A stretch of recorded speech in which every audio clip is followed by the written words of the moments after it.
Muito bem-vindos a mais um Olho Clínico com o Dr. Fernando Gomes e de médico e louco, todo mundo tem um pouco, e o papo sobre hoje é com o Dr. Alan Wells, que é cirurgião plástico especialista em tratamento relacionado à queda capilar.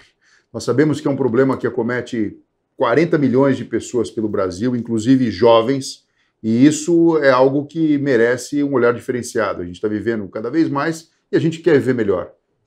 Esse transtorno, esse problema tem diagnóstico e tem tratamento especializado. O Alan é membro da Associação Brasileira de Cirurgia Capilar, se especializou no problema que acomete todas essas pessoas que eu falei para vocês. E a gente sabe, né, que conforme o envelhecimento acontece, cerca de 3/4 dos homens, estamos falando aí mais de 70%, de alguma maneira experimenta essa situação que nem sempre é tão agradável. E 2/3 das mulheres também, de alguma forma, podem apresentar alguma queixa correlacionada com o assunto. Alan, muito bem-vindo, é um prazer ter você aqui com a gente. Prazer é meu amigo, e vamos conversar bastante. Esse assunto é muito importante, porque é muita gente. Se a gente for pensar que metade dos homens tem calvície, são bilhões no planeta, e isso é um assunto relevante. Ô Alan, a que você atribui essa perda de cabelos crescente, né? Pelo que a gente tem visto. Teve pandemia aí, aumentou o estresse, a gente sabe que tem uma correlação.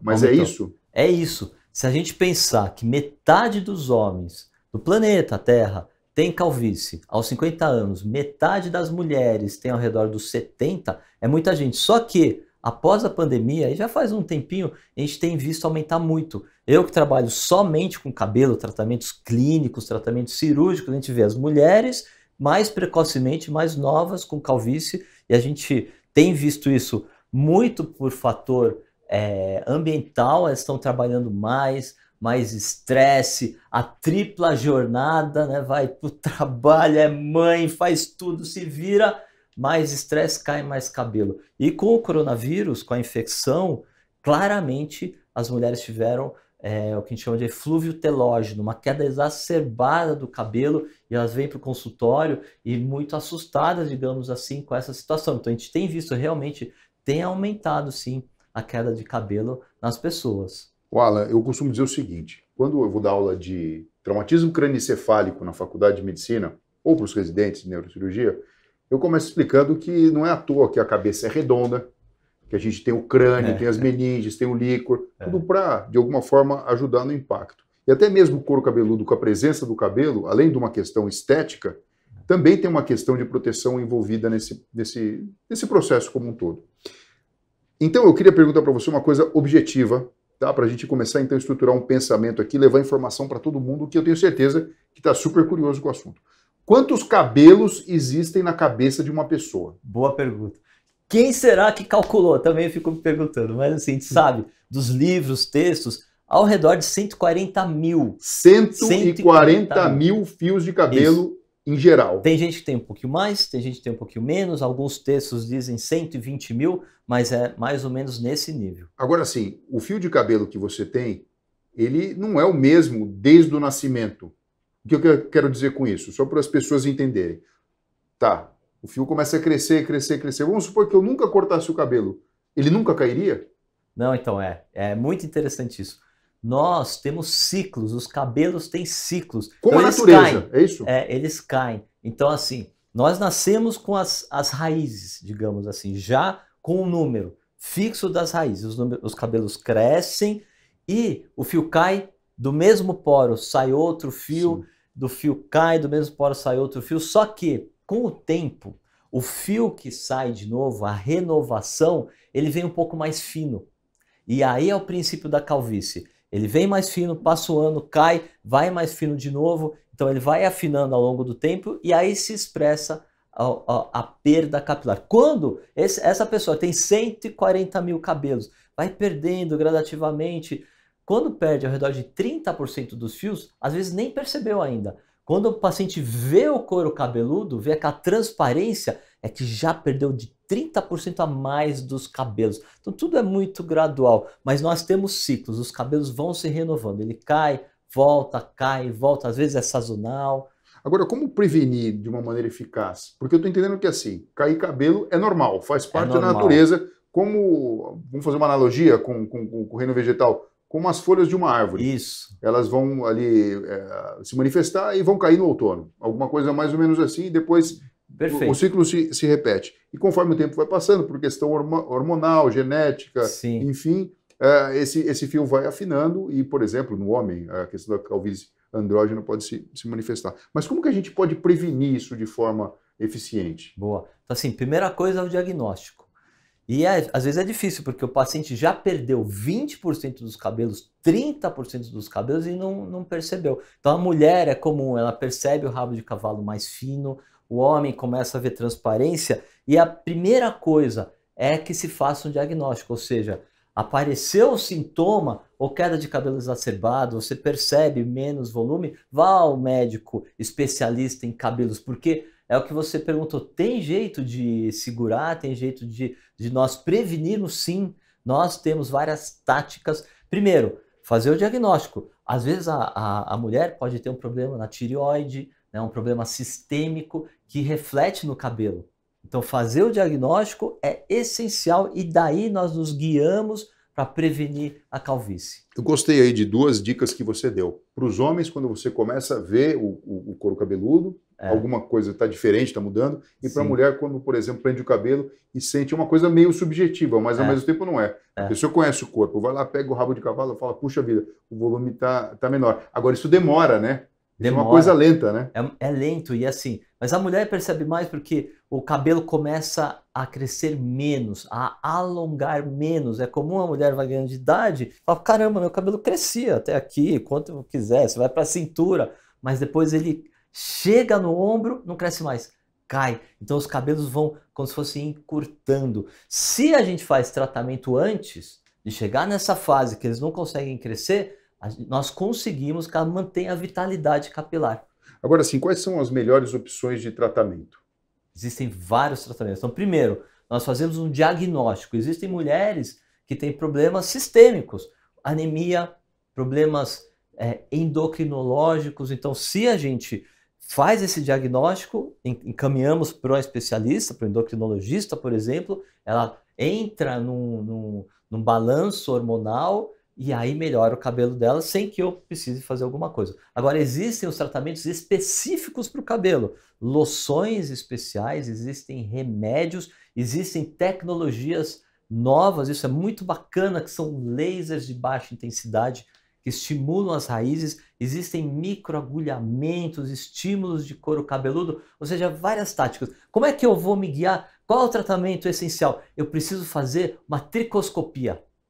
Eu olho com uma câmera. Tricoscopia é um exame? É um exame, eu olho com uma câmera, mas é um exame simples, não invasivo. Então no consultório nós temos vários tipos de exames, até um super especial, e que nós colocamos uma câmera, essa câmera envia por inteligência artificial para os Estados Unidos, isso é em segundos. Para os Estados Unidos, volta assim para o meu computador, quantos fios por centímetro quadrado, qual é a espessura de cada região, o centímetro quadrado, quantos micrômetros cada fio. Isso nos guia assim, para o diagnóstico. Qual a porcentagem de miniaturização naquele segmento. E aí, com esse diagnóstico, eu vou alinhar um tratamento, o paciente volta no consultório e nós vamos vendo as métricas de melhora com esses exames simples, que é uma tricoscopia. Às vezes, o paciente tem um problema maior, que precisa até de uma biópsia do couro cabeludo, para que se faça o diagnóstico. Alan, e assim, você falou em remédios, né? A gente sabe que existem alguns, né? Por exemplo, minoxidil, por exemplo, finasterida. Sim. E a gente sabe da cirurgia, né? Na qual você é especialista, né? O transplante ou implante capilar. Transplante, né? Porque você tira do próprio corpo, de uma área doadora e coloca na área que está precisando. Todo mundo pode fazer ou precisa ter uma área doadora suficientemente rica para conseguir levar o cabelo para lá? Então isso é muito bacana, assim. Então, primeira coisa que é muito interessante, descobriram isso, 1800 e pouco, um cirurgião alemão, Dieffenbach, depois um dermatologista japonês, 1930, o que ele descobriu? Quando nós captamos um fio daqui, dos lados ou atrás, e nós o colocamos aqui em cima, ele cresce, corta com a mesma característica daqui do lado, que é, os fios não têm a tendência da calvície. Eles têm, então a gente chama isso de dominância da área doadora. Então, o transplante nasceu aí, que nós descobrimos que este cabelo aqui, quando vem para cá, ele cresce sem tudo isso da calvície, que o cabelo vai afinando e tal. Então o paciente fica calvo. Esses fios são diferentes. Todo mundo me pergunta, mas não vai cair de novo o transplante? Não vai, porque o cabelo ele não tem o gene da calvície. Olha que interessante. Esses fios aqui, eles não têm a genética. Eles são iguais, mas eles têm uma característica essencial. Eles não têm um código da calvície. Então, quando nós transferimos esse cabelo para cá, ele cresce, corta para sempre. É isso que você falou. A gente precisa de uma área doadora. A gente precisa de um lugar onde captar esse fio e transportar para outra área, que é o transplante. Ô Alan, e assim, no decorrer da vida, uma pessoa pode fazer quantos transplantes capilares? Vários. Quando é ator, faz. Eu tenho pacientes que fazem vários. Mas é o seguinte, a gente precisa de uma área, boa área doadora. E à medida que a tecnologia foi melhorando, hoje em dia nós usamos aparelhos computadorizados, eu consigo extrair muito cabelo. Então a gente consegue solucionar, não sempre assim de forma definitiva, mas dar um cabelo muito bonito de uma vez só. Isso é muito legal. Só que nós extraímos fios, o fio que sai daqui é uma pergunta muito frequente. O fio que sai daqui, ele volta a crescer aqui de novo? Não, o paciente fica com menos cabelo aqui. Então nós tiramos, extraímos cabelos com um equilíbrio muito fino. E esse cabelo vem para cá, fica com menos cabelo. Então depois posso tirar de novo? Pode, mas com muito cuidado para não esgotar.